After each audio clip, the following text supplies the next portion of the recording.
Այսօր բնապահպանության նախարարությունն անցկացրեց կլիմայի փոփոխության մասին կոնվենցիայի ներքո երկամյա զեկույցների կազմում նախապատրաստման հարցերին նվիրված տարածաշրջանային աշխատաժողով։ Գիտաժողովի ընթացքում սեմինարի մասնակիցները քննարկեցին կլիմայի փոփոխության մեղմացման ուղղված գործողությունների ծրագրեր։ Բնապահպանական հիմնական մարտահրավերների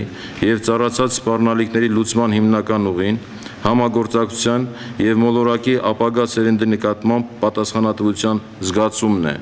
քանզի համոզված եմ, որ հաջողության հասնելու համար այդ զգացումը պետք է լինի մեր գործողությունների ուղղորդիչը։ Կլիմայի փոփոխության հարմարվողականությանն ուղղված ծրագրեր կառավարությունը նախատեսում է իրականացնել մինչև 2015 թվականը։ Բնապահպանության նախարարի խոսքով 1990 թվականի համեմատությամբ 3 անգամ նվազել է ջերմոցային գազերի արտանետումները։ Ամենամեծ կրճատումը եղել է էներգետիկայի ոլորտում, սակայն նախարարի խոսքով էներգետիկան շարունակում է մնալ ջերմոցային գազերի արտանետման հիմնական աղբյուրը, կազմելով ազգային արտանետումների շուրջ 68%-ը։ Ակնկալում եմ, որ աշխատաժողովը կօգնի մեզ 2014 թվականի մեկնարկած կլիմայի փոփոխության երկամյա զեկույցների պատշաճ մշակման կարևոր գործում եւ ուրախ եմ կրկնակի, քանզի այս միջոցառումը տեղի ունենում իմ հայրենիքում Հայաստանում։